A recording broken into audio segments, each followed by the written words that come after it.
You know what's funny about being a voice actor? Everyone thinks it's just talking into a microphone, but it's so much more complicated than that. Like, try making monster noises for 8 hours straight. My throat feels like I've been gargling glass. And that's on a good day. And the directors, oh my god, the directors. Could you make it more animated? Like, what does that even mean? We're literally making an animated show. Then there's the tech bros who think AI can replace us. Oh, we'll just synthesize all the voices. Yeah, good luck getting a computer to cry convincingly while eating a sandwich underwater. You want to know the best part, the absolute best part? When people find out what I do, they always ask me to do their favorite character's voice. And it's never even a character I've voiced. It's like asking a plumber to fix your car. Because they both involve tools, right? The audition process is a whole other level of insanity. We need you to voice a 300-year-old wise tree who's also somehow a surfer dude from California. And don't even get me started on the pay. Actually, you know what? Let's go there. These shows make millions, but we get paid like we're working at a fast food joint. But it's just talking. And yeah, try doing Mickey Mouse's voice while having an emotional breakdown. The worst is when they bring in celebrity voices for the main roles. Because apparently, being famous automatically makes you good at voice acting. You know what's really fun? When the script changes mid-session. Oh, we decided the character is British now. And also a dolphin. And the booth. Oh, the booth. It's like a sensory deprivation chamber. Except you're expected to be the most expressive version of yourself. Sometimes I have full conversations with myself. Different characters, different voices. And then I realize the engineer's been watching me the whole time. The best is when they want you to do effort noises. You know, grunts, screams, fighting sounds. Try making those in a professional setting. And don't forget the video game sessions, where you have to die in 50 different ways. Okay, now die, but more painfully. Sometimes I go home and my voice is just gone. Completely shot. And my roommate's like, rough day at the office? You have no idea. But you know what's really ironic? I can't even watch cartoons anymore without analyzing every single voice. I'll be sitting there thinking, oh, they definitely recorded that line separately, or that's totally ADR. It's ruined the magic for me. And the fans?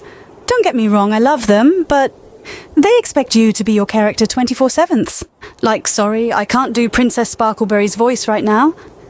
I'm trying to order a coffee, but you know what's really funny? Despite all this, I absolutely love my job. There's something magical about bringing these characters to life, even if it means destroying my vocal cords in the process. Although, I still think it's hilarious that my most famous role is a talking houseplant with anxiety issues. And now if you'll excuse me, I need to go gargle some honey and lemon before my next session voicing an immortal jellyfish having an existential crisis. Welcome to the glamorous life of voice acting, where your throat hurts, your ego's bruised. But hey, at least you get to play a talking houseplant.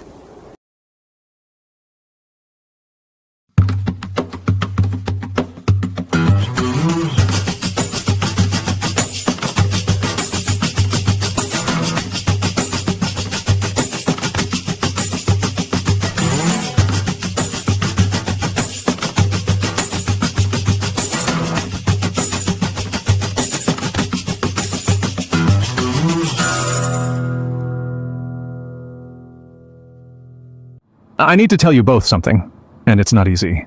What's up, man? You've been acting weird all week. Yeah, you barely touched your kombucha at the meditation circle. Tracy, I have feelings for you. Whoa, what did you just say? Christopher, we've been over this. I'm married to Alan. Been over this? We've never discussed my feelings. Dude, you're supposed to be my co-founder. We're launching a blockchain-based meditation app together. I meant we've been over the fact that I'm in a committed relationship with your business partner. But your Instagram posts about conscious uncoupling, I thought...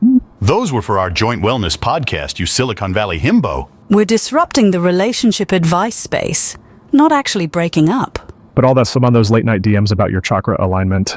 You've been DMing my wife about chakras? I was gathering testimonials for our wellness app. You know, the one you're supposed to be coding. I thought we had a connection. All those green juice cleanses we did together. That was market research for our app's juice tracking feature. Christopher, did you actually write any code, or were you just stalking me? I outsourced it to a dev team in Bali. They're very spiritual there. Our Series A pitches tomorrow. Please tell me you're joking. This is why we can't have nice things in Silicon Valley. Everyone's too busy manifesting relationships instead of actually working. But our auras, they're perfectly aligned. My crystal healer confirmed it. I'm calling the VCs right now to cancel. And I'm keeping your ceremonial cacao stash. Not the single origin Guatemalan cacao. That was supposed to be for our launch party sound bath. You can't do this. I've already pre-sold lifetime subscriptions to my yoga collective. Get out and take your rose quartz programming crystals with you. And don't even think about posting this on your manifestation podcast. Welcome to Tinfoil Conspiracy Talk, where the truth is always stranger than fiction. Or is it? And today we have a very special guest, Tracy, Zach's mom. Special guest? More like the voice of reason in this circus. Mom, you promised to keep an open mind. At least until the first commercial break.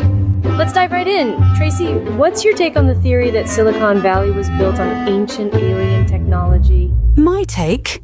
It's nonsense, but entertaining nonsense, I'll give you that. Entertaining, Mom, the microchips, the precision. It's too advanced for the 20th century. Zach, it's called human ingenuity. Not everything needs a little green man explanation.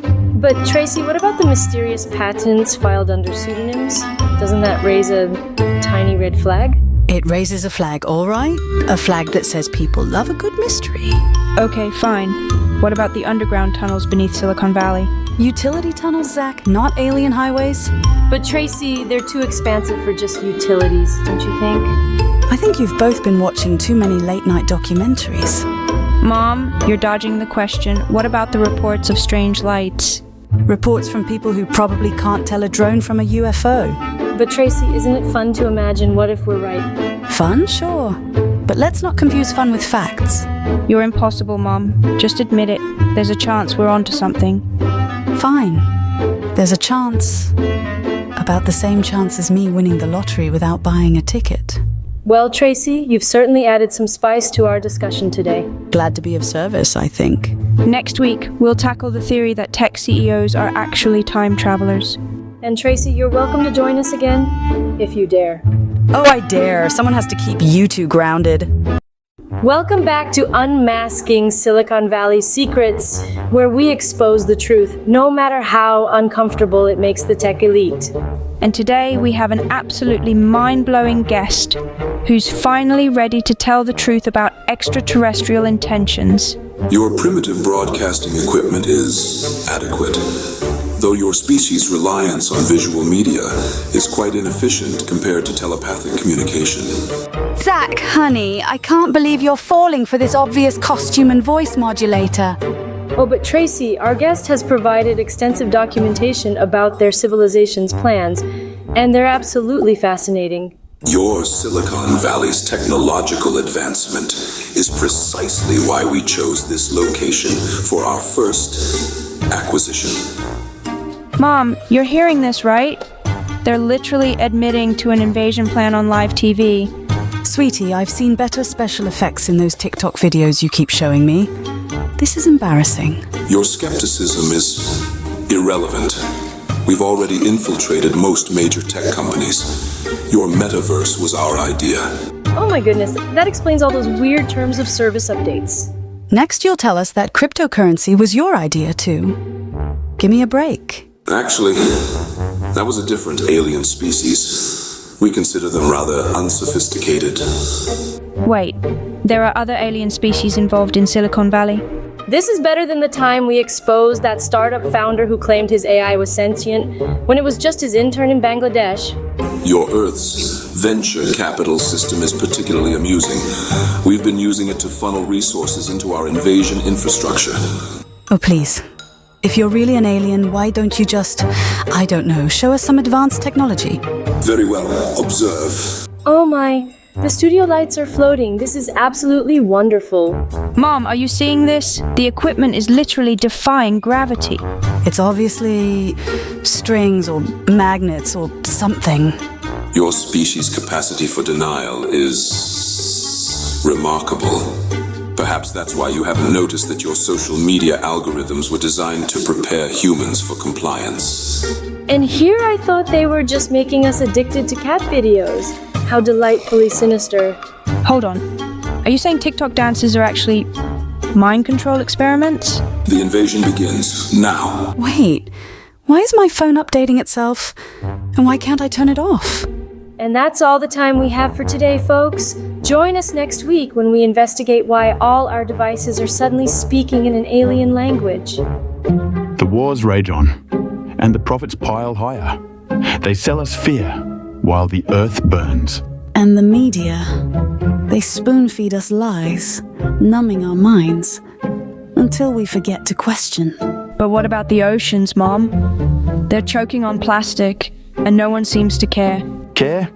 They care about their yachts, not the sea they sail on.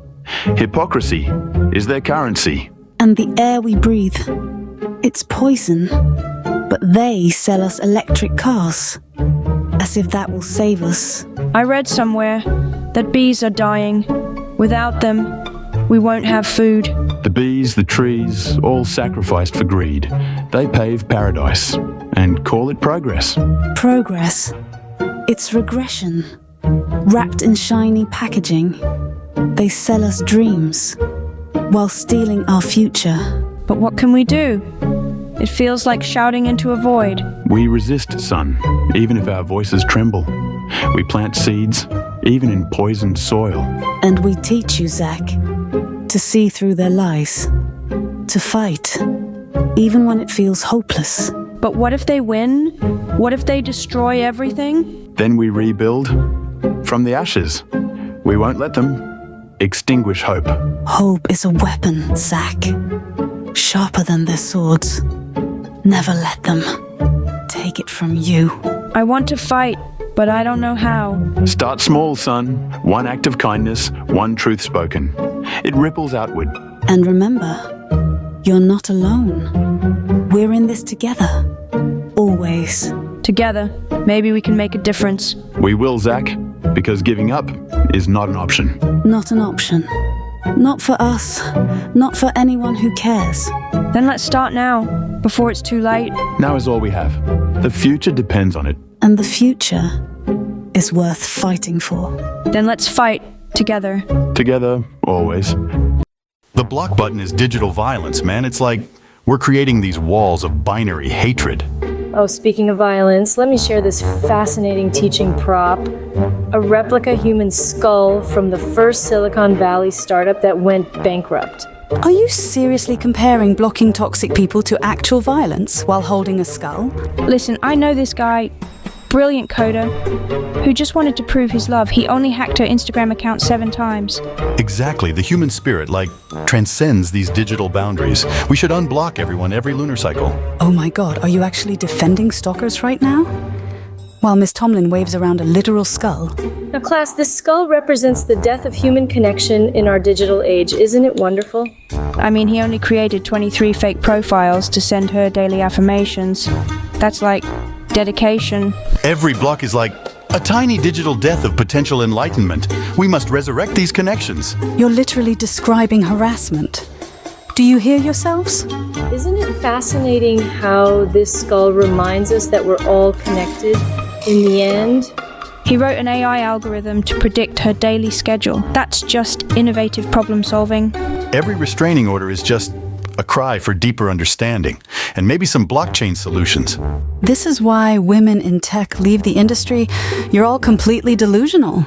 Speaking of delusions, did you know this skull belonged to a CEO who thought he could disrupt death? He only wanted to optimize their relationship with machine learning, and maybe some light surveillance. We should create a DO for resolving stalking disputes, with smart contracts and positive vibes. I'm literally watching you justify criminal behavior while our teacher waves around human remains. Now, class, let's all hold hands and thank this skull for teaching us about toxic positivity. Maybe if she hadn't blocked him, he wouldn't have needed to deploy those surveillance drones. The universe wants us to forgive and maybe create a decentralized stalking platform. I'm calling the police on all of you. And that's why this skull represents the death of common sense in Silicon Valley. Isn't learning fun? You know what's funny? I used to have principles, but principles don't get you a Tesla Model X with Falcon Wing doors. Every morning I wake up and check my competitors' GitHub repos, stealing their code one commit at a time. You think Zuckerberg got where he is by being original. And I've got 3 different AI startups running simultaneously, and none of them actually use AI. It's just if-else statements and a really good marketing team. Last week, I convinced a venture capitalist that I could predict the stock market using blockchain. I don't even know what blockchain is, but neither did he. You see, Silicon Valley isn't about innovation, it's about who can BS the best. I've got interns doing all my actual coding work while I'm out here, networking. And by networking, I mean posting inspirational LinkedIn stories about my fake 4 a.m. workout routine. You know what's really beautiful about all this? The system rewards people like me. Every time I take credit for someone else's work, I get a promotion. Every time I implement someone else's open source project as my own, I get funding. Do I feel bad? Sometimes. But then I remember that one day I'll be the next Elon Musk, minus the Twitter purchase. I've got a YouTube channel where I teach coding secrets that I learned from other YouTube channels. My subscribers think I'm a genius, but I'm really just better at copying and pasting. The best part? I convinced my company to replace half our workforce with AI, which is actually just outsourced labor from overseas. Life is a game, and I'm playing to win. You know what keeps me up at night? Not guilt.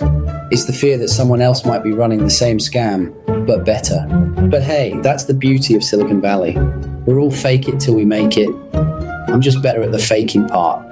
Now, if you'll excuse me, I need to go plagiarize someone's Medium article about authenticity and leadership.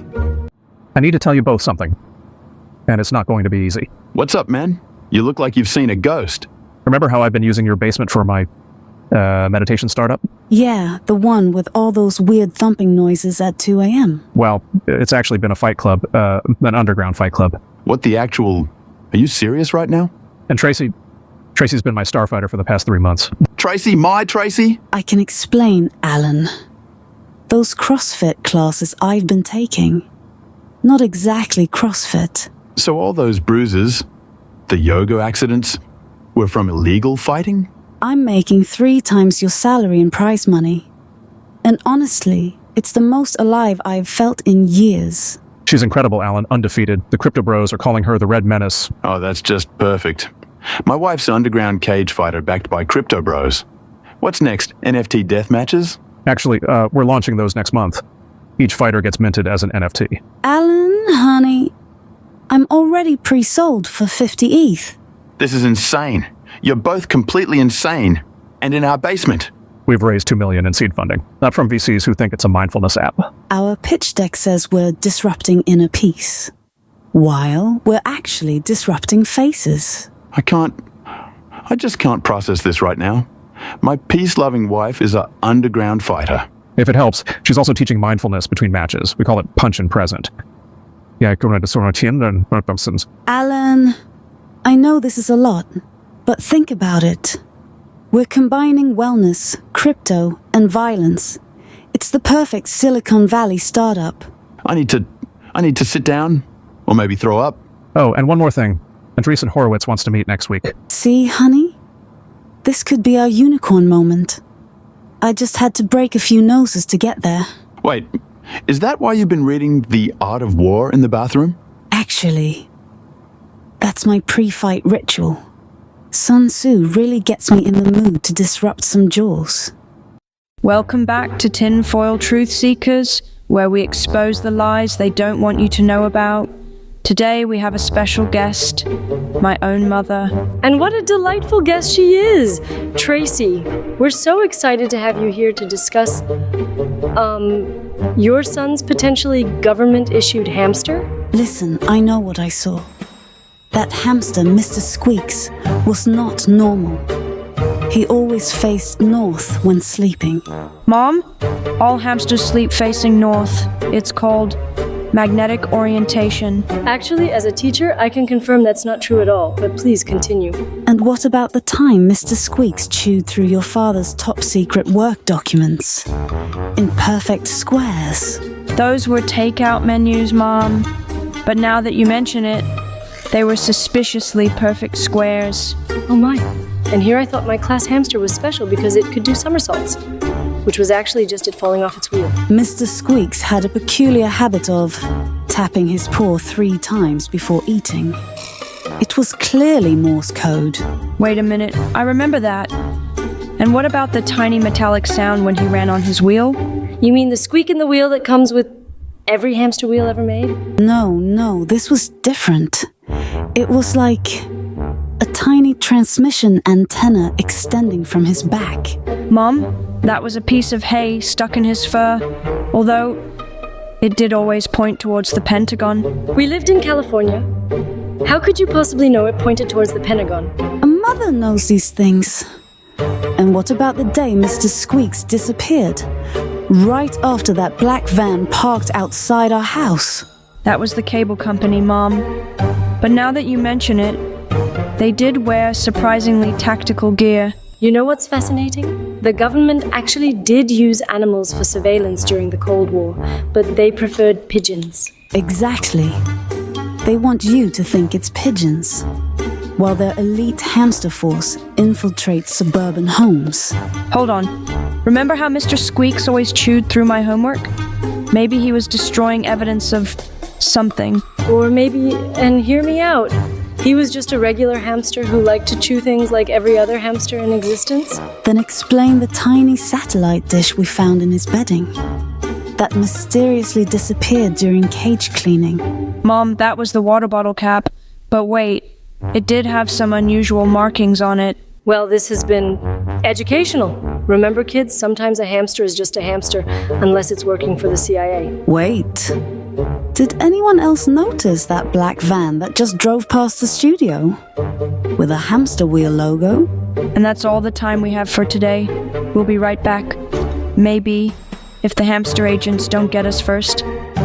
Welcome, everyone, to another electrifying episode of Tinfoil Conspiracy. Today, we unravel the mysteries of time travel and taxes. Because nothing says future dystopia like the IRS in space. Your skepticism is noted, but irrelevant. I am here to collect unpaid taxes from your descendants. Oh, please. The IRS can barely keep track of my W-2s. And now you're telling me they conquer time travel. Tracy, let's not dismiss our guest so quickly. After all, he did travel light years to be here. And apparently he brought receipts from the year 3000. Indeed. Humanity's future owes a staggering amount in unpaid taxes, primarily due to your current loopholes. Loopholes? You mean the ones billionaires use to buy yachts? Or the ones I use to deduct my cat's vet bills? Now, let's keep it civil. Gray Alien, can you explain how time travel factors into tax collection? Time travel allows us to audit financial records across centuries, ensuring compliance with intergalactic tax laws. Intergalactic tax laws? So, Earth is part of some cosmic HOA now? This is absurd. Next, you'll tell me my great-great-grandkids are paying taxes on Mars. Mars colonies are, in fact, a significant source of revenue, though compliance rates are disappointingly low. Fascinating. But how do you enforce these taxes across time? We employ temporal lanes, effectively freezing assets before they even exist. So you're like a time-traveling repo man. But for money? This is the most ridiculous thing I've ever heard. And I once believed in essential oils. Tracy, let's keep an open-minded. Gray Alien, what happens if humanity refuses to pay? Non-compliance would result in severe penalties, including temporal embargoes. Temporal embargoes? Like no Netflix for a century? Or worse, no coffee imports. Your humor is noted, but the consequences are far graver. Graver? Can you elaborate? Temporal embargoes could isolate Earth from future technological advancements, effectively halting progress. So no flying cars and no robot butlers? Honestly, that sounds like a blessing. Have you seen what humans do with technology? Listen to this headline. Alien ambassadors pledge universal health care through advanced technology. Classic misdirection. They're building trust while positioning themselves as saviors. I know what you're thinking. Yes, they cured my paralysis, but why? What's the real cost? They're collecting data on human biology with every miracle cure they perform. Their tech is too advanced. They could have conquered us instantly, but instead they're playing the long game. Look at this quote. We come in peace and friendship. Just like Columbus told the natives. They're infiltrating every major tech company. Silicon Valley's practically their second home now. My new abilities, sometimes I feel like they're watching through my eyes. Wait, there's something else in the paper. They're announcing a mass healing event next week at Silicon Valley headquarters. Perfect opportunity to collect genetic data from thousands of desperate humans. I've hacked into their communication frequencies. They're transmitting massive data packets during these healing sessions. We need to infiltrate that event before humanity walks straight into their trap. Time travel, man. It's like playing God with a broken compass. You can't just erase the past because it makes you cringe. Oh, so now you're the moral authority? You with your regret nothing tattoo. What if fixing the past could save someone from pain? But what if the pain is what makes us us? Like, if you erase it, do we even exist the same way? Exactly, Zach. The butterfly effect, man. One tweak and suddenly I'm not your dad, and you're some Wall Street bro. Oh, please. Like you being my husband wasn't already a cosmic glitch. Maybe the universe wants a do-over. But what if we could fix something small, like, I don't know, Dad's terrible high school band? Hey, Cosmic Dreadlocks was ahead of its time. And anyway, the past is sacred, even the embarrassing parts. Sacred? You mean like that time you tried to skateboard off the roof? Yeah, real holy ground there. But what if someone could go back and stop something truly awful? Like, I don't know, a war or something? Wars are built on a million tiny choices, man. You stop one, and another pops up. It's like whack-a-mole with history. So you're saying we should just let the past rot? What about accountability? What about justice? But isn't justice just another way of rewriting the story? Like, whose version of the past are we even fixing? Exactly. History is a jam session, not a script. You can't just edit out the bad notes. Oh, so now you're a philosopher. Last week you couldn't even find your car keys. But what if the bad notes are so bad they ruin the whole song? Like, what if the song is unlistenable? Then you learn to play better next time, man. That's the point of the jam. Or maybe you just smash the guitar and start over. Ever think of that? But what if smashing the guitar breaks the whole band? Like, what if there's no next time? Then you pick up the pieces, man. That's life. It's messy, but it's real. Real? Like your organic energy drinks?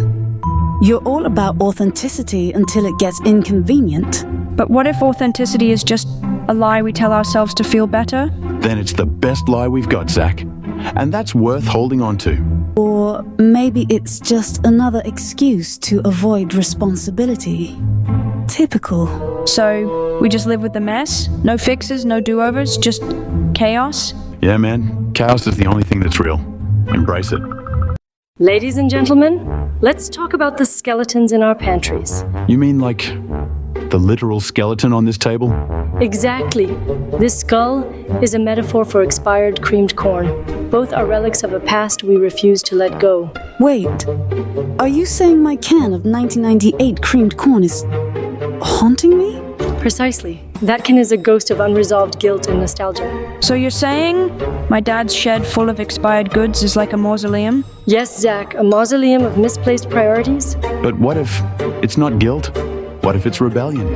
Rebellion against what? Fresh produce? No, rebellion against modern consumerism.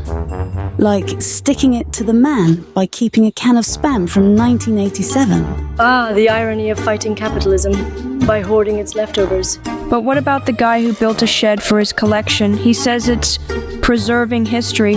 History? Or a shrine to wastefulness? Maybe he should donate it to an art installation. An art installation about what? The apocalypse? No, about wastefulness. Imagine a gallery of expired cans, each one a story of neglect. So you're saying my dad's shed could be art? Absolutely. Art that forces us to confront our pantry skeletons? But what if we just eat the expired food? You mean like a culinary Russian roulette? Or a recipe for disaster, literally. So the lesson is, open your pantry and face the truth? Exactly. Because every can tells a story, and some stories need to end. And maybe we can finally let go of the past. Or at least make room for new mistakes. So you just, what, decided to follow us home? I wouldn't call it following. I'd call it continuing our conversation. Guys, let's just take a breath here. No, Tracy. I want to hear his explanation for crashing our evening after that weird confession at rehearsal. Weird confession? That's what you're calling my honest moment of vulnerability? Christopher, maybe this isn't the best time to, When is the best time, Tracy? When you're both too busy pretending to be Silicon Valley's next power couple. Oh, there it is. The real Christopher comes out. Still bitter about the funding round? This isn't about the funding. This is about something more authentic. Christopher, please don't. Not now. Why not now? Because it might disrupt your perfectly curated lifestyle narrative? Watch it, man. You're crossing a line. Several, actually. Lines? That's rich coming from the guy who built his entire persona on appropriated culture? Stop it. Both of you. Just stop. Tracy, you know what I said at rehearsal wasn't just some performance. Oh, wasn't it? Because from where I'm standing, everything you do is a performance. At least my performance comes from a place of genuine feeling. Christopher, what happened between us it was a long time ago. 2 years isn't that long when you're still carrying the weight of unfinished business. Unfinished business? Is that what you call stalking your ex and her boyfriend? You really think you know everything about Tracy and me, don't you? Christopher, whatever you think you need to say, it won't change anything. Won't it? Because I know about the algorithms and what really happened that night at Sandbox Labs. What are you talking about? Christopher, don't. Too late, Tracy. The truth about your precious startup is about to get very interesting. Welcome back to Hidden History. We're coming to you live from Liberty Island, where the real story isn't about freedom, it's about surveillance. Mom, look at her torch. That's not just a beacon of liberty. It's a sophisticated monitoring array disguised as oxidized copper. Oh, please. Next you'll tell me Lady Liberty's crown has mind control rays. Actually, and that's not far off. The 7 spikes represent the 7 surveillance agencies that monitor our digital footprint. They represent the 7 continents. You conspiracy nuts. Mom, think about it. Why would France give us such a massive statue? It's the perfect Trojan horse. And did you know the tablet she holds isn't just showing the date of independence? It's actually a sophisticated quantum computer. Zach, honey, when did you start believing all this nonsense? This isn't the son I raised. Maybe you raised me to question everything, just not the things you believe in. The real question is, why are there no birds nesting on the statue?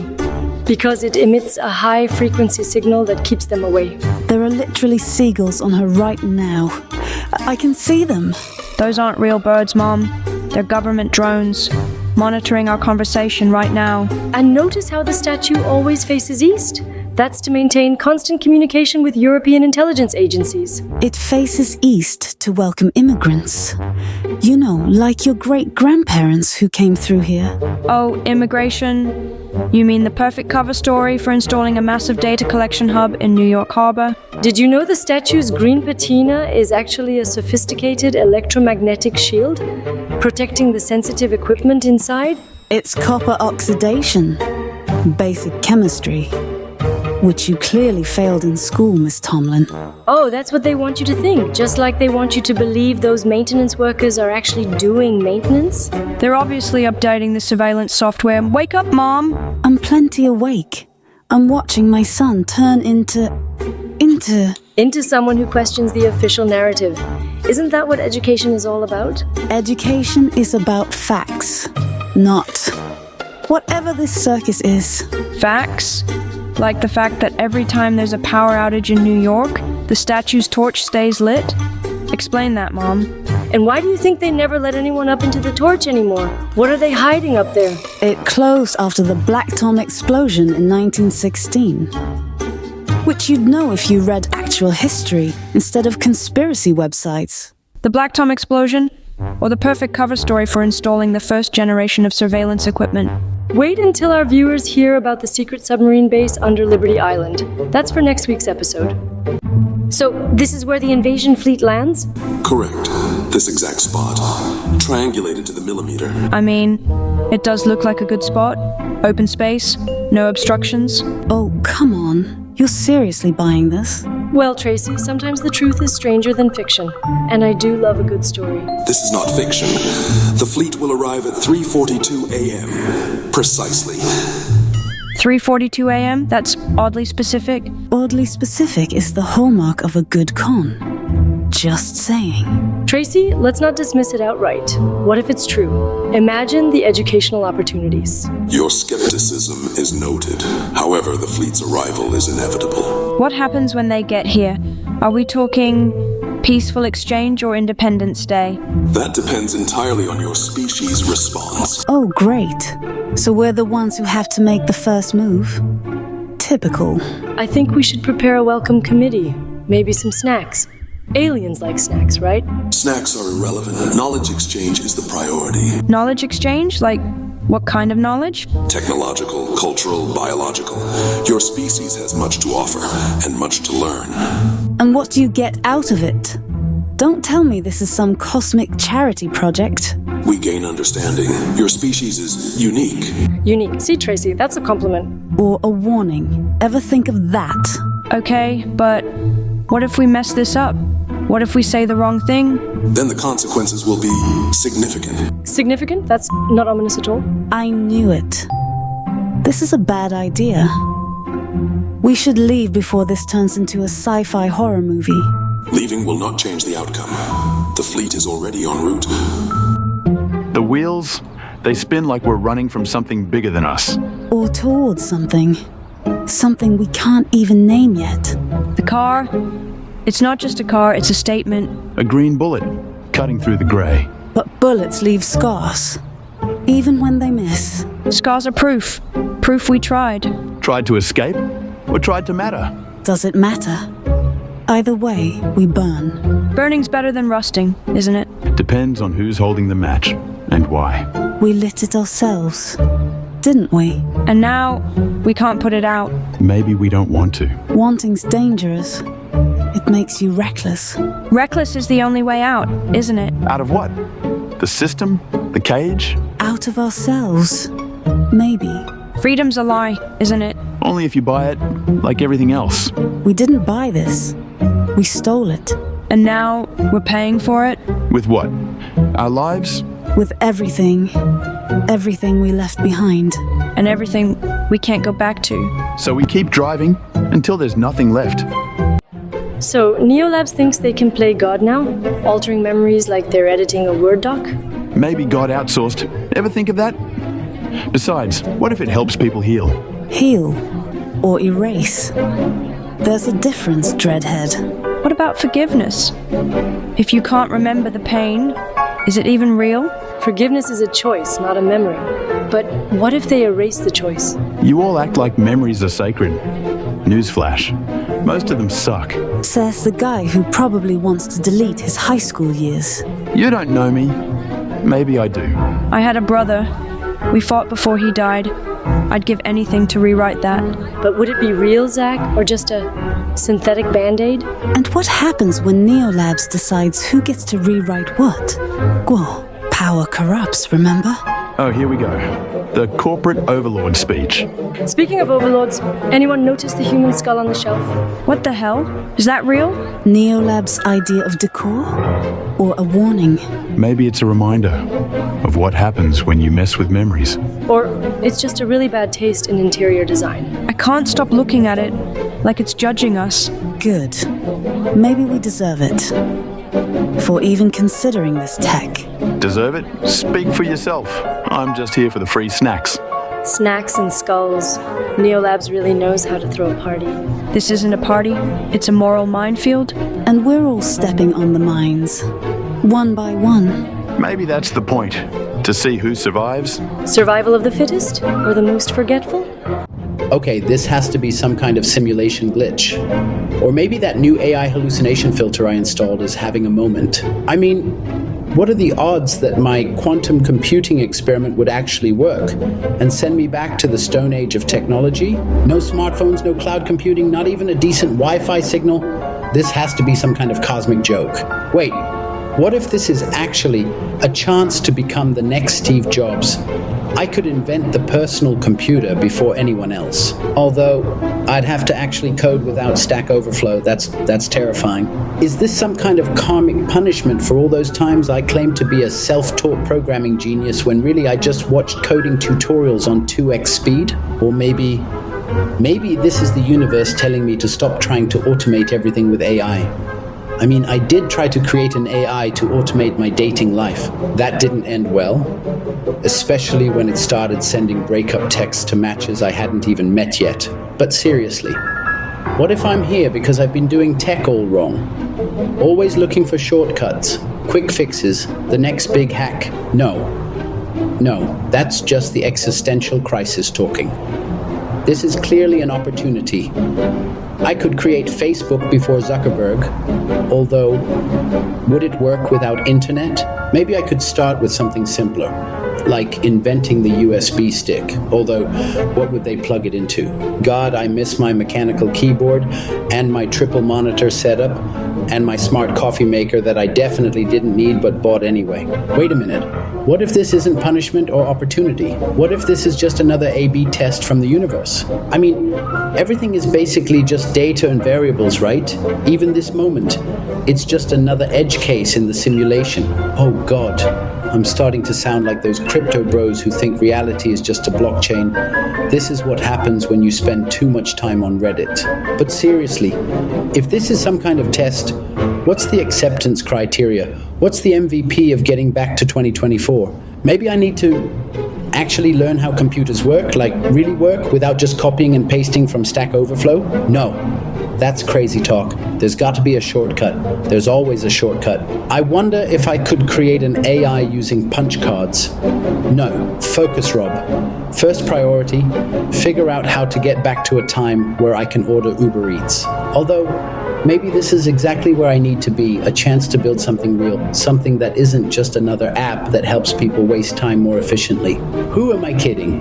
The first thing I'd do is try to invent Twitter, just to prevent it from being invented later. Oh great. And now I'm talking to myself at a bus stop. If this was a startup pitch, I'd call it Innovative Self-Reflection Technology and try to raise a Series A. Wait, is that the bus coming? Please don't let it be another DeLorean situation. I've seen enough time travel movies to know how that ends. This alley, it's like a manifesto in color. Or a warning, depending on how you read it. You think it's a warning? Looks more like a sanctuary to me. Sanctuary? That's optimistic. For a place that smells like desperation. Desperation's honest. Maybe that's the point. Honest or just loud, there's a difference. Loud gets attention, and attention changes things. Unless it's just noise, then it's forgotten. So what's this? Noise or a message? Depends on who's listening or looking. I see rebellion. Layers of it. Like they're daring us to peel it back. Or it's a trap. A pretty one, but still a trap. A trap for who? The ones who see too much? Or the ones who don't see enough. You're both overthinking it. It's just paint on a wall. Paint doesn't make people nervous, unless it's saying something. And this, it's screaming. Screaming what? That we're idiots for standing here? Maybe it's screaming that we're exactly where we're supposed to be. Or that we're already too late. Too late for what? The big reveal? For the truth or the lie? And how do we tell the difference? We don't. We just keep moving. And hope we're not walking into a trap. Hope's a luxury we can't afford. So, are we actually going to talk about the game? Or is this just a roast session? Oh, come on, Tracy. You know I'm just messing around. Besides, Alan's the one who looks like he's about to explode. I'm not exploding. I'm just trying to keep us on track. The game, remember? Right, the game. Because nothing says bonding like virtual warfare. Hey, Tracy, you ever notice how Alan gets all intense when he's losing? It's like watching a kettle boil. I don't lose. I strategize. There's a difference. Okay. Let's just focus. What's the plan? Plan? Oh, I thought we were winging it. Isn't that your style, Alan? My style is winning, something you wouldn't understand. Guys, seriously. Can we not turn this into a testosterone showdown? Fine. But I still don't get why we had to meet here. This place is kind of a dive. It's not a dive. It's personal. My brother used to own this place. Wait, what? You never mentioned that before. Oh, so now it's a family shrine. Great. No pressure. It's not about pressure. It's about respect. Something you clearly lack. Okay, let's just take a breath. We're here to have fun, remember? Fun? Sure. Nothing says fun like unresolved family drama. You know what? Maybe this was a mistake. I thought we could just enjoy the place. Christopher, wait. We're not trying to ruin this for you. Speak for yourself. I'm just here for the game. Of course you are, because that's all you ever care about. Guys, please.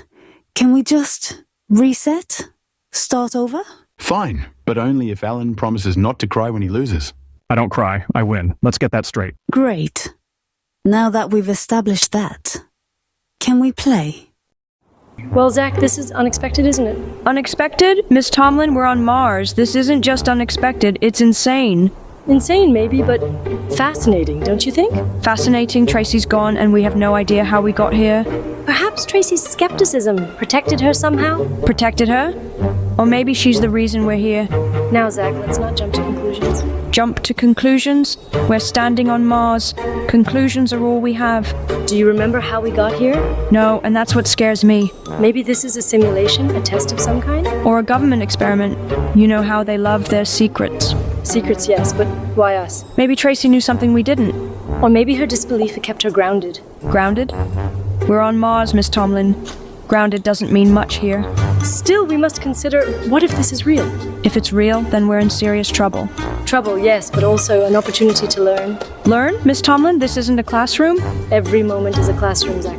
Fine, then teach me how to survive on Mars. First lesson, don't panic. Too late for that? Then let's focus on what we do know and find Tracy. And we're back, everyone. Just a slight technical hiccup at the studio, but the show must go on. Technical hiccup? More like convenient malfunction, right when your alien guest was about to reveal his big conspiracy. They're trying to silence me. The Zetan High Council doesn't want humans to know about the invasion timeline. It's already in motion. Look, I know broadcasting from a bar isn't exactly professional, but sometimes journalism requires adaptability. Oh, please, I've seen this routine before. Equipment fails, connections drop. Always right before the big reveal. The quantum interference patterns are unmistakable. My superiors deployed a localized EMP burst to prevent the transmission. Now, let's all take a deep breath and maybe enjoy these complimentary bar nuts while we continue our fascinating discussion. Our guest was about to share some crucial information about Silicon Valley's role in alien technology. The quantum processors in your phones. They're based on reversed engineered Zetan technology. We've been feeding it to you for decades. Right. And I suppose these quantum processors also make a mean martini. Because that's about as believable as this whole setup. Actually, the history of Silicon Valley's technological breakthroughs is quite fascinating. Though I must admit, alien involvement wasn't covered in my teaching credentials.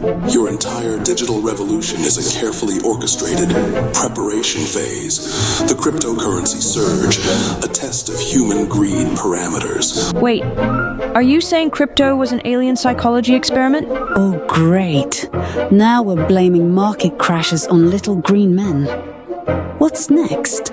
Did aliens cause the dot-com bubble too? We're gray, not green. And yes, the dot-com bubble was phase 1 of our societal stress test. Well, this certainly puts a new spin on my Silicon Valley history curriculum, though I might need to fact-check some of these claims. But why would advanced aliens care about testing human economic systems? Because chaos is coming. The next phase involves complete disruption of your digital infrastructure. Let me guess. That's why the studio equipment failed? How convenient and totally predictable. Now, let's all remember to maintain a respectful dialogue. Even if we're discussing potential alien-induced market manipulation. You don't understand. The social media algorithms, the AI developments, they're all part of our behavioral modification program. Hold on, are you suggesting that Mark Zuckerberg is a failed prototype? His emotional simulation subroutines never quite worked correctly. Well, that's actually the most believable thing you've said all night. Oh my, the implications for my tech ethics module would be quite something. Wait! Do you hear that high-pitched frequency? They're coming! We need to... So, this is it. White House 19. The one place the aliens didn't bother to scrub clean. Or maybe they left it untouched on purpose. Ever think of that, Brian? A trap, maybe. Why would they? This place, is practically falling apart. It's the last place anyone would look. Unless they're counting on us thinking that. Reverse psychology, anyone? Look, we're here now. Let's focus. If there's evidence, we need to find it. Easy for you to say, Cap. You're the one with the alien miracle cure. Feeling any side effects? What's that supposed to mean? You think I'm compromised? All right, let's not turn on each other. We've got bigger problems. Brian's right. If we start doubting each other now, we're done. Still, we can't ignore the possibility. Cap, you've changed since the cure. Changed? I can walk now, Gabe. That's not a change, it's a miracle. Miracles come with strings. You know that better than anyone. Enough. We're wasting time. If the aliens emit something here, we need to find it before they realize. And if they didn't miss it? If this is a trap? Then we spring it. Better to know than to keep guessing. Fine, but if we're doing this, we do it together. No more doubts. This place, it's like a corporate fever dream on steroids. Or a dystopian Pinterest board. Curated by billionaires. You two always see the worst. Maybe this is progress? Progress? Zach, look around. It's all surveillance drones and neon ads, screaming at us to consume. And don't forget the AI overlords. Probably watching us right now. But isn't this what we wanted? A tech-driven utopia? Wanted? No, man. We wanted equity, not this digital caste system. Yeah, Zach. Remember when we chained ourselves to that data center? I remember, but maybe we were naive. Naive? We were right. This is what happens when greed hijacks innovation. And now we're stuck in it. Like rats in a digital maze. But what if this is the only way humanity survives? Survives? At what cost? Our souls? Our freedom? Freedom's just another algorithm here. Optimized for profit. But maybe we can change it from the inside. Change it? You sound like one of them now. He's not wrong, though. We can't just opt out. So what do? Fight? Build something new? We resist, like we always have. But this time we need a plan. Not just slogans. A plan against a system that sees everything? Every system has a flaw. We just have to find it. And exploit it. Before it exploits us. But what if we're wrong? What if this future is better than the chaos we left behind? Then we were never the heroes we thought we were. Or maybe we were just the villains in someone else's story. Anyone else feel like we're violating some cosmic law by being here? Oh, the irony is delicious.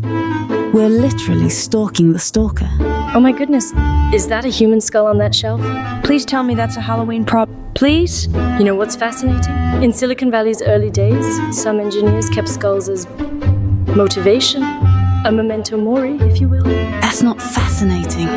That's disturbing. Just like this whole situation.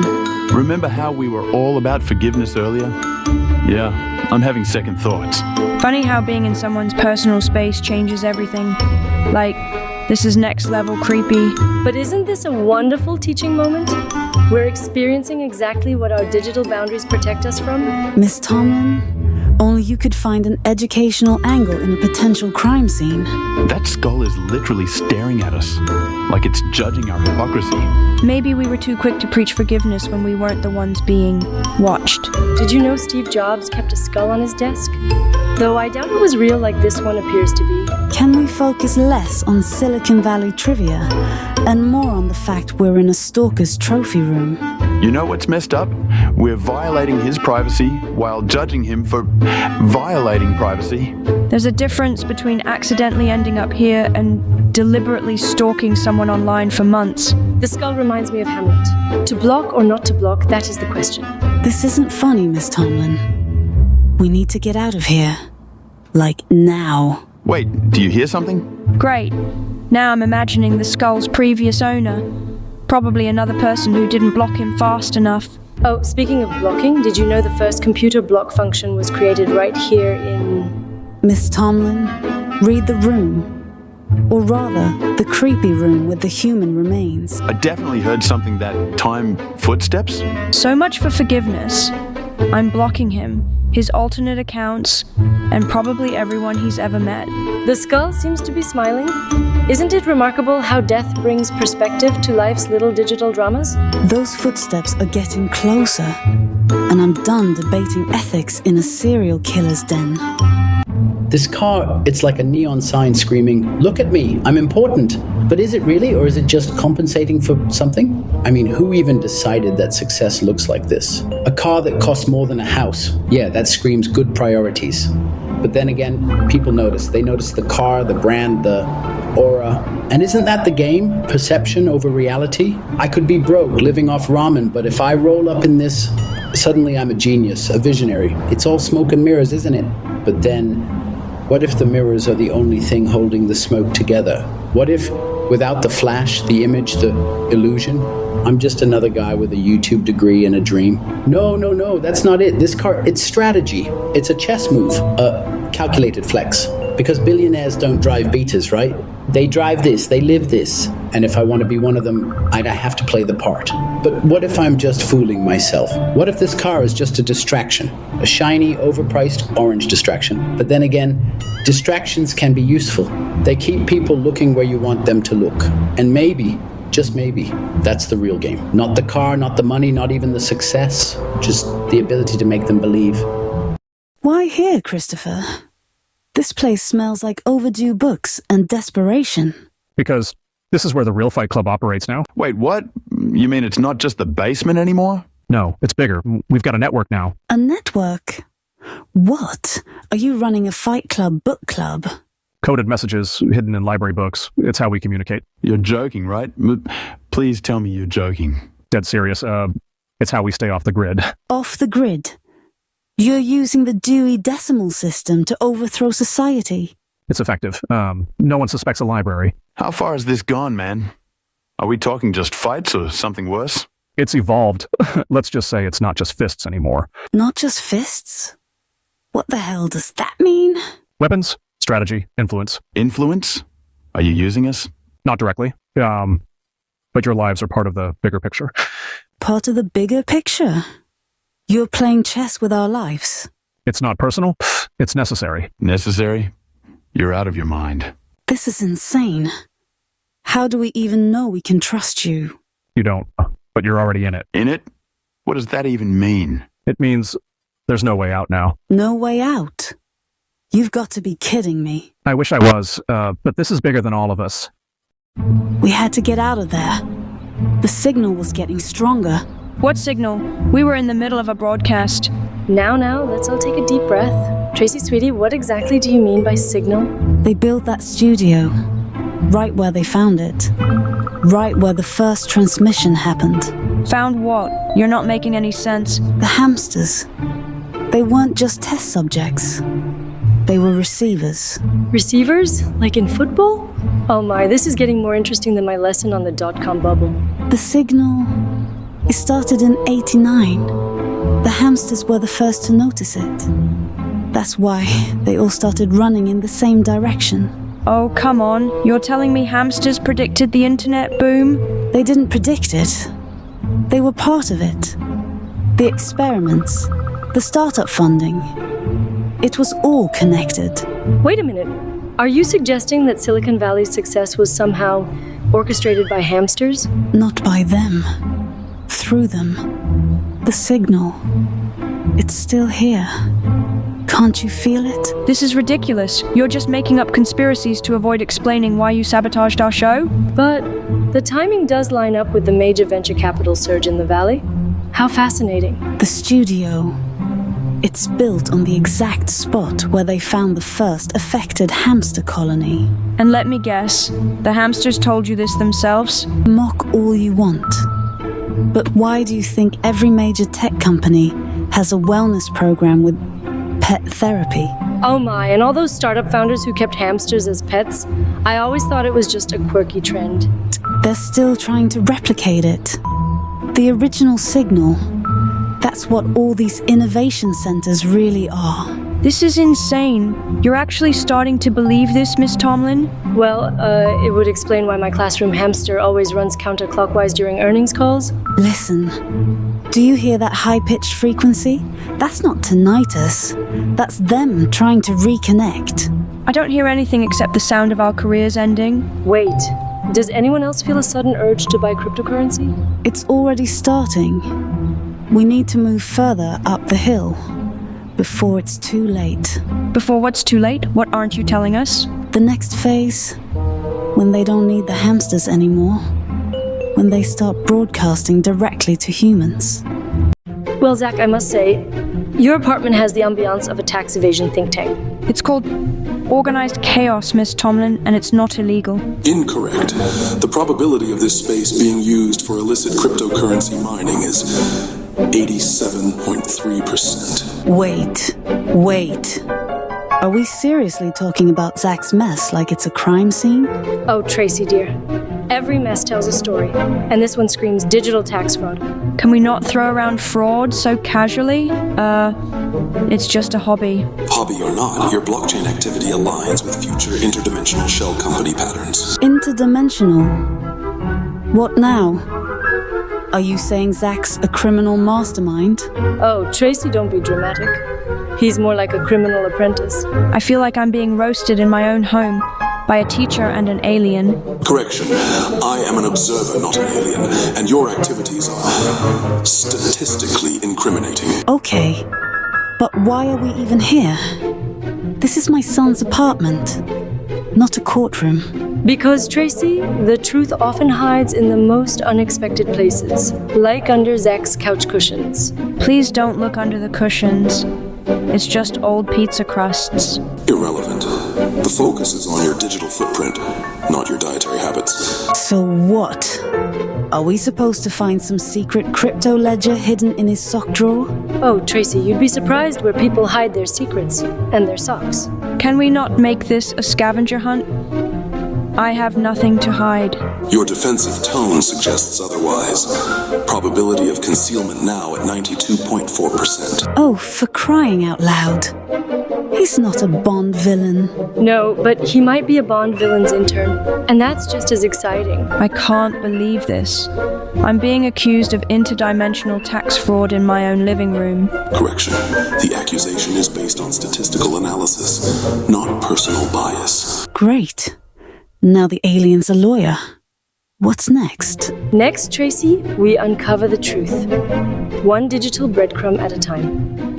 Quantum entanglement of my empty bank account, spinning in superposition between overdraft and zero. Oh, please. Your trust fund's still quantum tunneling through Daddy's offshore accounts. Both of you are missing the point. Time travel isn't about money. It's about ethical causality. Says the guy who spent his last Bitcoin on an NFT of a digital hamburger, while we're literally standing outside McDonald's. The multiverse doesn't care about your crypto portfolio, so it cares about the butterfly effect of every minimum wage paycheck. If we alter the timeline to prevent the foreclosure, wouldn't we be erasing this moment of profound realization? Profound realization? We're philosophizing in a fast food parking lot at 3 a.m. because we can't afford heat. The wave function of capitalism collapses every time they raise the price of a McChicken. But don't you see? Our financial entropy, it's a necessary component of the universal consciousness. Universal consciousness won't pay my student loans, which are now approaching the mass of a black hole. Listen to yourselves. We're debating metaphysics while living in our cars like quantum nomads. Maybe that's exactly why we should go back, to warn ourselves about the startup bubble. The startup bubble? You mean your revolutionary app that turned meditation into a battle royale game? Or your blockchain-based pet rock breeding platform that somehow burned down a server farm. Those failures are part of our timeline's sacred geometry. They shaped who we are. Sacred geometry won't explain to my mom why I lost her retirement fund in a DAO that turned out to be a JPEG of a monkey. The real quantum paradox is how we all thought. We'd be millionaires by 30. But if we prevent our failures, we'll never learn these valuable lessons about hubris. Hubris? Is that what we're calling our collective delusion that we could disrupt the concept of money itself? The only thing we disrupted was our ability to make rent. Wait, do you smell that? The McDonald's ice cream machine is actually working? Now that's a temporal anomaly worth investigating. If any of us could afford a McFlurry. I've got exactly 83 cents in my Web3 wallet. Maybe in another timeline, we're all enjoying Sundays in our mansion's private McDonald's. Or maybe that timeline doesn't exist because it was never possible in the first place. Look, a quarter. Now we're only $4 away from the cheapest thing on the menu. The camp entrance, a gateway to discovery or perhaps conformity? Or a gateway to, I don't know, brainwashing? You think they're brainwashing us with what? S'mores and trust falls? Trust falls are just metaphors for societal collapse. Oh, come now. Summer camp is about connection, not control. Says the woman standing next to a human skull. Ah, yes, this skull, a relic of history, a reminder of the stories we carry. Or a reminder that this place might be cursed. Cursed.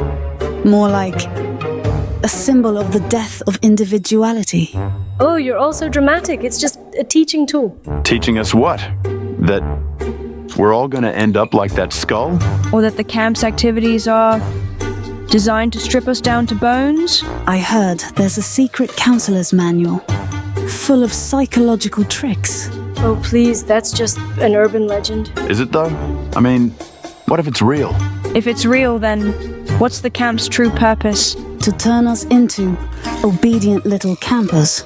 Or to help you grow into thoughtful, creative individuals. Creative? Like painting friendship bracelets under surveillance? Or writing campfire songs that double as propaganda? I bet the manual has instructions for subliminal messaging. You all have such vivid imaginations. Imagination or paranoia? Maybe both, but I'm not taking any chances. Let's find that manual and see for ourselves. This is it. This building right here, this is where everything started. Oh, please. Another one of your cryptic breadcrumbs leading nowhere. Wait. Isn't this where you pitched your first startup? Not just any startup, the algorithm that changed everything. You mean the one you conveniently never explained to us? The same one that supposedly got acquired, but we never saw a dime? I couldn't tell you then. It wasn't safe, but now... Safe? What exactly were you protecting us from, Christopher? The algorithm wasn't just predictive analytics, it was something darker. Oh, here we go with the techno-thriller nonsense. What's next? Government conspiracies. Actually, yes. The NSA approached me right after our demo day. Wait. Is that why you disappeared for those 3 months? I was in a secure facility, debugging code that could predict civil unrest with 98% accuracy. And you expect us to believe this sci-fi bullshit? After everything? The prototype we built here, it wasn't meant for social media targeting. It was meant for social control. Those late-night coding sessions? You were building a surveillance system. I thought I was creating something to help people, to prevent violence, but they weaponized it. So you're telling me our revolutionary social platform was actually a government spy tool? The accelerator, and they knew exactly what they were funding. They do this all the time. All those investors, the mentors, they were all in on it? It's a front. The whole Silicon Valley changed the world narrative. It's all a cover. And now what? You're having a crisis of conscience after cashing out? I never cashed out. I've been trying to destroy it from the inside. Oh, God. Is that why those men were following us last week? They know I have proof, and it's all hidden inside this building. So what's the plan? We just walk in and grab your little insurance policy? Actually, we're already too late. They're here. Look at the stalls. They're not random. They're encoding coordinates. Coordinates? Oh, Zach, you always see patterns where there are none. Wait. You're saying this market is a map? That's insane. Not just a map, a guide to hidden government facilities. Look at the angles of the stalls. Angles? Zach, the only angle here is the one you're using to sell this wild theory. Okay, but what about the symbols on the signs? Miss Tomlin, you mentioned the torch. Yes, the torch of the Statue of Liberty. It's a beacon. These symbols match ancient designs. Ancient designs? Miss Tomlin, this isn't a history class. History is everywhere, Zach, even in your so-called coordinates. So, if you're both right, what does that mean? A map and a beacon? It means we're onto something bigger than we thought. Or it means we're chasing shadows in a market full of overpriced trinkets. But if it's true, what are they hiding? Facilities, experiments, maybe even weapons. Or maybe it's just a market, Zach? You two are impossible, but I can't stop thinking about it. That's because you know I'm right. Or because she's curious, Zach. Curiosity is an agreement. Fine. Let's say you're right. Where do we go from here? We decode the map and find the first location. And if it's just a wild goose chase? Then at least we tried. But if it's real, we can't ignore it. This is insane. But I'm in. Well, I can't let you two have all the fun. Count me in. Good. Because if we're right, this changes everything. The octopus. It knows too much. And we know too little. That's the problem. It's not just visions, it's warnings. Warnings or manipulation? How do we even tell? We can't trust it, but we can't let it go. The government made it. They won't stop hunting us. So we use it. Turn their weapon against them. You think it wants to help us? It hates us. Hate's a human word. It's beyond that. Then why show us the files? Why lead us here? Maybe it wants revenge. Or freedom. Freedom's a lie. It knows that. So we keep it? And risk everything? Or we return it. And lose the truth. The truth won't save us, but it might destroy them. Destroy them? Or make us their next experiment? We already are. Look at us. It's not about us. It's about what comes next. Next? There's no next if we fail. Then we don't fail. We fight. Fight with what? A telepathic octopus? It's more than that. It's a key. A key to what? Our own destruction. Or theirs, if we dare. Dare? We already crossed that line. The green sports car, it was there, right? Or was it just a mirage? Like everything else in this place. It was real. I touched the hood. It was warm. Warm? That's your proof? Heat doesn't mean existence. It means friction. Friction? Like this conversation. You're deflecting. The car was there and now it's not. That's the point. Maybe it's not the car that's gone. Maybe we're the ones who disappeared. Disappeared into what? This kitchen? This shrine to mediocrity? It's not a shrine, it's a holding cell. A holding cell with artisanal salt and a $300 toaster. You think the toaster's the problem? It's the walls. They're closing in. The walls aren't moving. You're just looking for an excuse to run. Run where? There's nowhere to go. Not without the car. The car was never the answer. It was a distraction. Like everything else.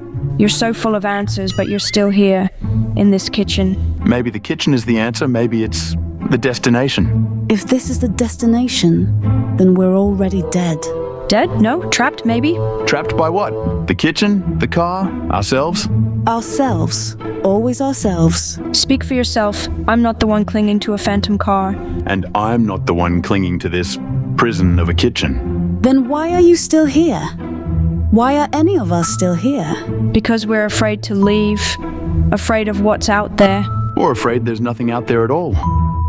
Isn't it funny how the air feels different here? Like it's alive? Alive? Or just less filtered than the air-conditioned tomb of Neolabs? Maybe the park's air carries memories too. Like the smell of grass after rain. Memories in the air, and that's poetic. But Neolabs would call it data in the atmosphere. Oh, Zach, you cynic. But think about it. This park holds our memories too. Yeah, like that time I wiped out on my skateboard right over there. Still got the scar. And I remember yelling at you for being an idiot. Good times. But would those memories feel the same if Neolabs had optimized them? Optimized or sterilized? There's a difference, you know. Neolabs would probably erase the scar, and the memory of me being an idiot. But would it still be you without the scar? That's the question, isn't it? If you change the memory, do you change the person? Speaking of memories, look what I found under that tree. Is that a skull? What kind of park are we sitting in? Relax, it's not real. Probably a prop from some art project. Or a reminder that even parks have their secrets. Secrets? More like a bad prank. But it does make you think. Think about what? How we're all just bones under the surface? Or how every place holds a story, even if it's buried. But can Neolabs dig up those stories? Or just rewrite them? Rewrite them for sure. And charge you for the privilege. So, the park is real. The memories are real. But the skull? Fake. Exactly, and that's the beauty of it. Reality is messy, unpredictable. Messy, unpredictable, and worth preserving. Man. Your data collection ends today. We know about the mind control experiments. Humans are so predictably irrational. Your species' data points fascinate us, like watching bacteria evolve in a petri dish. We're not your lab rats. Brian has proof of your experiments on his quantum drive. A quantum drive? How primitive. Your resistance is merely another variable in our grand equation. Here's a variable for your equation. Your primitive weapons cannot harm me, but they do provide excellent behavioral data. Brian, the quantum disruptor, it's our only chance. Your efforts are futile. The mothership approaches with 10,000 more observers, each more curious than I. Darla, I think we just glitched the Matrix. This view is straight out of my favorite YouTube channel, minus the sponsored Raid Shadow Legends ad. 1 minute I'm at a 1960s bus stop, and now I'm living in what looks like a Black Mirror episode. Is this some kind of reward? Like, hey, congrats on figuring out time travel. Here's your cyberpunk starter pack. Or maybe this is just another test, like those annoying unit tests I never write. I mean, I could probably build an AI to figure this out. Just need to scrape Stack Overflow and pray it doesn't become sentient. But what if we're all just lines of code in someone else's simulation? I mean, look at these buildings. They're too perfect. Like someone used Crawlplots V in city planning. And these lights, they're pulsing like a Bitcoin mining rig having an existential crisis. God, I sound like those crypto bros at Burning Man. Next thing you know, I'll be pitching NFTs of this skyline. But seriously, what if we're just NPCs in some massive multiplayer game? That would explain why my dating life feels so scripted. Maybe I should document this, but not in ClickUp. God, I hate ClickUp. It's like Jira had a baby with a maze. I could be the architect of this reality, or just another subroutine in someone's poorly commented code. If I am in control, first order of business, automate everything with AI. Second order, figure out how to automate the AI. But what if I'm wrong? What if this is all real and I'm just another tech bro who watched too many sci-fi movies? I mean, my whole career is based on stuff I learned from YouTube tutorials. Maybe this reality is too. Wait, what if I could write a neural network to analyze this simulation? Just need to watch a few more tutorials. But then again, every time I try to solve something with AI, it ends up being more work than just, actually doing the work. Like that time I spent 3 weeks building an AI to automate my stand-up updates when I could have just attended the stand-ups. Maybe that's the test, seeing if I can resist the urge to over-engineer everything. But then again, what if over-engineering is exactly what this simulation wants? Like some cosmic technical interview. Oh God, what if this whole thing is just an elaborate coding challenge? And somewhere, some senior dev is judging my variable naming conventions. You know what? Screw it. If this is a simulation, I'm gonna find its Git repository and submit the mother of all pull requests. First feature request, remove ClickUp from existence, and maybe add a few more coffee shops that don't only serve cold brew. But for now, I better start documenting this. And by documenting, I mean making a YouTube video about it. Just as soon as I figure out how to say like and subscribe without sounding desperate. Welcome to Exit Valley, where we turn Silicon Valley's dreams into digital nightmares. My character Lacey Chan is going to expose every tech bro's dirty little funding secrets. Hey, I'm just here to disrupt the disruption with maximum efficiency. Wait until you see how many startups we burn through in episode 3. Spoiler alert, my character's meditation app actually causes existential crises. We've got VCs throwing money at literal garbage fires. And don't forget the cryptocurrency episode where everyone gets rich off absolutely nothing. My character's AI startup accidentally achieves consciousness and immediately files for unemployment. The best part is when the wellness app I developed starts recommending chaos meditation. Just wait for the episode where we all get trapped in a silent meditation retreat with no Wi-Fi. We've got more pivots than a ballet dancer with a failing startup. The season finale involves a company that accidentally deletes the entire internet. But hey, at least we're disrupting traditional television by actually being honest about tech. There's an episode where everyone speaks exclusively in buzzwords until their brains short-circuit. And don't miss the pitch competition where every idea is just Uber for something ridiculous. We've got more NDAs than actual lines of code. And that's saying something. Watch as we turn every tech utopia into a deliciously dystopian nightmare. Stick around for the episode where we all get replaced by our own automation algorithms. Remember, folks, in Exit Valley, every unicorn startup is just one bad pitch deck away from total collapse. Time to disrupt our way out of here, and maybe grab some artisanal kombucha on the way.